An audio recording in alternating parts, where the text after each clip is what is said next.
Welcome back. If you don't know who I am Sophie, and I love to yap about books. Now today I have compiled a stack of books for my June TBR. We're gonna think of this as like a guide, because everyone knows that I'm not going to complete all these books. I have not completed a full physical TBR to this day for the monthly reads. So we're gonna be going over what I hopefully will read, but you know, I'm a little too ambitious, so I couldn't choose just one list. I chose many books, and as you can see, there are some large ones in here. And I don't have that much time in a month to read a bunch of 700-page books, but we're gonna go over them and I'll give you all the dirty details. I am currently trying to get my physical TBR down as much as I can, hopefully under 100, but you know, it's hard when, you know, I keep buying books. But my birthday's coming up, so I need to get it down because who knows what I'll be getting then, and too many books stresses me out. So let's get into it and go over what I'm hopefully gonna read. Okay, so as we know, I am continuing my Zodiac Academy journey. This is very off-putting. This is a fat book. Let's see, how many pages does it have? It has 900 pages. Over 900 pages, you guys. That's a lot of pages. I'm now worried because I thought this was like 700 pages, but now that I'm seeing it's 900, it's a little stressful. I did just finish the Zodiac Academy, The Awakening, as told by the boys. So that was definitely helpful before going back into this one, since I have taken such a long hiatus from reading this series. I do love this series a lot, and I'm sure, even though it's 900 pages, I'm probably going to eat this up. It's just like, actually getting into it is what is intimidating. So yeah, it looks like, yeah, we have to deal with the consequences of book 4. There was a lot that happened there at the end, which I don't want to talk about because I don't want to spoil it. If you haven't read the series, go read it. It is very cringy, but I have a good time. It feels like I'm watching a messy TV show, which I do love TV shows. But yes, it's finally time for me to know how everything's going to play out from book 4. And then hopefully just continue the series and finally finish it, because it has officially been a year since I started the series, and here we are. We're still going. But I guess I'm the queen of not finishing series, because there's a lot of series I need to just keep reading and finishing, and I just haven't yet. Speaking of continuing series, I also have The Throne of Broken Gods. This is book 2 to Book of Asriel. This is book 2 to Book of Asriel. I thoroughly enjoyed book 1 more than I thought I was going to, but I have a feeling I'm going to love this book even more. There's a high potential for this series, and I do really enjoy the characters. I love that the FMC is the morally gray one, and I'm also scared where the series is going because my jaw was on the floor after that ending, which I will not say because I know not all of you have read it. You know, this is another massive book. It's over 750 pages, so we're setting myself up real good this month. We'll see what I actually accomplish. Again, I said I am overly ambitious. I'm not gonna finish all these, I'm telling you that right now. You know, as I have been giving you the biggest, fattest books ever, I had to throw in a small one because I could finish this in a short amount of time. I believe in myself. This is Savor It. It looks like a cutesy romance, small town romance maybe? Let's read the back. Sage Bird has learned to love her small world in the coastal town of Spoons, Oregon, with the misfit animals on her hobby farm, her friends and her students to make her smile. But when her ex-town golden boy Ian suddenly gets engaged, Sage wants a win. Beating him in this Festival of Spoons, the town's annual summer competition, would be the perfect way to show everyone she's doing just fine, no pity necessary. She just needs a partner. Fisher Lang was a hot-shot chef in New York City until the loss of his sister, leaving him grieving and responsible for his teenage niece. After Fisher loses his Michelin star along with his love of cooking, his boss sends him to Spoons for a last chance project to redeem himself. But as his reluctance to get comfortable in a small town causes clashes with the locals and a kiss with his sunny new neighbor Sage leads to dating rumors, the pair strike a deal to turn things around. Soon their alliance blooms into something unexpected, and while they try to savor every moment, summer is racing by all too quickly. Okay, so it's like cute summer, small town romance. This should be fun. Oh, it's under 300 pages, you guys. This is exactly what I needed. This should take no time at all. So I better read this. I have to read this because I'm gonna need a break from those big fantasy worlds. And there's even more to come. Metal Slinger. Book 2 is coming out in June, so I need to read book 1 before I read book 2. And I kind of wanted to wait because I heard this has a massive cliffhanger at the end, and I'm not so good at waiting.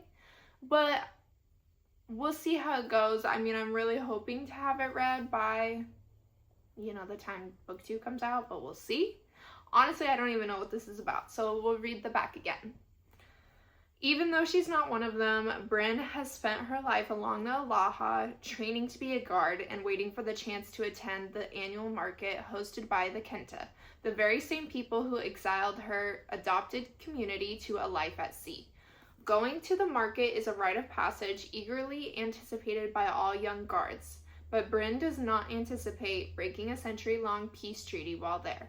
Nor does she plan for the intense encounter with an enemy soldier that now threatens to unwind the fragile coexistence between their people, and everything Brynn once believed about herself to be true. Brynn's loyalty to the Alaha is tested when the truth of who she is brought to light by this soldier, who's taken an oath to bring her back to where she belongs. Narrowly escaping death on the violent high seas, Brynn's connection to the Alaha is further tested when she learns about the world of magic she's been denied.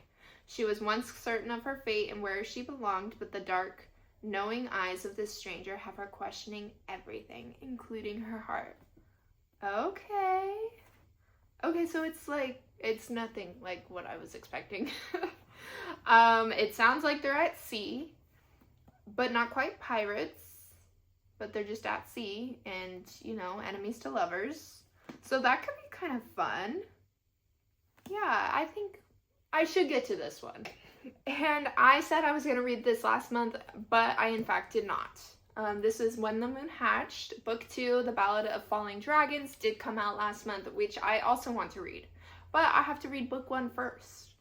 I did read a few pages of it, but I just wasn't quite ready. I was reading too many other books. But hopefully this next month I will get to it because I am getting a lot of FOMO from hearing how good book 1 and book 2 is. And I love to be on the same page as everyone else. So for this one, it looks like it says, as an assassin for the rebellion group, I don't even know how to say that, so I'm not going to.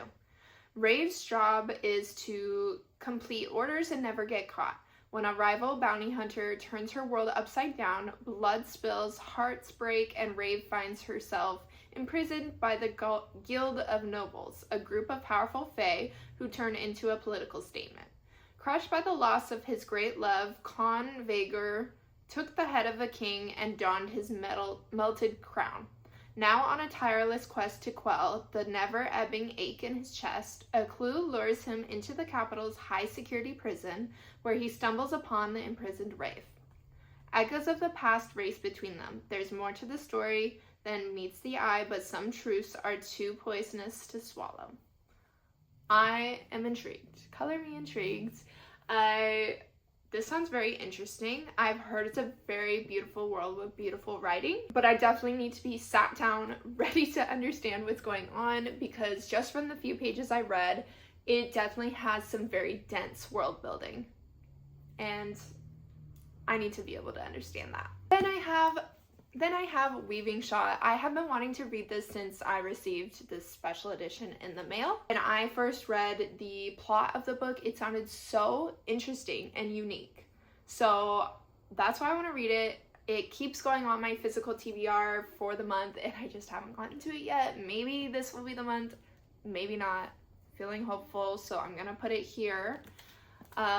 This one, it says, the Saint of Silence trades coin for every sordid divulgence uttered to him. The darker the secret, the higher the price. Lena has a secret, one that has haunted her since she was 17. She can see the dead. When her brother falls ill, she knows what she must do, seek the saint. But Lena's secret is more valuable to the saint than she could have imagined. To save her brother, she must make a deal with him to find the ghost he's searching for. All paths lead to Weavingshaw, a cursed estate on the moors.